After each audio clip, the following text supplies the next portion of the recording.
యుద్ధం ఆగుతుంది. మా డిమాండ్స్‌కు ఓకే చెబితేనే యుద్ధం ఆగుతుంది అని చెప్పేసి ట్రంప్ తెలియజేసిండు. అయితే తేల్చి చెప్పిన ఇరాన్ నాయకత్వం యుద్ధ విరమణ గురించి అప్పుడు ఆలోచిస్తాం. ఇరాన్ విషయంలో స్మార్ట్‌గా ఆలోచించకండి. దుందుడుకు చర్యలు చేస్తే అంగీకరించాం.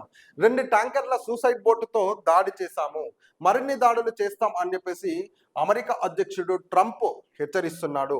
నిజానికి చూడండి, ఇజ్రాయెల్, అమెరికా దేశాలు చేసిన దాడుల్లో ఇప్పటి వరకు దాదాపుగా 1300 మంది చనిపోవడం జరిగింది. అయితే ఇప్పటికీ కూడా మా కండిషన్స్ ఏవైతే ఉన్నాయో అవి ఒప్పుకుంటేనే అప్పుడు కూడా యుద్ధం ఆగాలన్నా, కంటిన్యూ చేయాలన్నా అనేది ఆలోచిస్తామని చెప్పేసి అమెరికా అధ్యక్షుడు ట్రంప్ తెలియజేశాడు.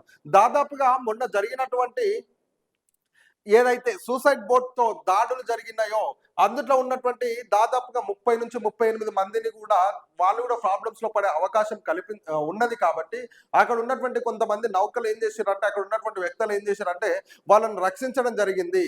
కాబట్టి ఇక్కడ అమెరికా అధ్యక్షుడు ఏం చేసిండంటే, ఇరాన్ అమెరికా అదేవిధంగా ఇజ్రాయెల్ 2 ఏకమవుతున్నాయి కాబట్టి, ఏకమై ముందుకు నడుస్తుంది కాబట్టి, ఇరాన్ పైన ఇంకా ఇంతకన్నా ఎక్కువ యుద్ధాలు జరిగే అవకాశం ఉంది కాబట్టి, మేము చెప్పినటువంటి కండిషన్స్ మీరు ఒప్పుకుంటేనే ఓకే. లేదు అంటే ఇది ఇదే విధంగా కొనసాగుతుంది. దాదాపు ఫిబ్రవరి 28 రోజున ఏ విధంగా అయితే దాడులు జరిగినాయో అంతకు రెట్టింపు జరుగుతాయని చెప్పేసి అమెరికా అధ్యక్షుడు డొనాల్డ్ ట్రంప్ తెలియజేశారు.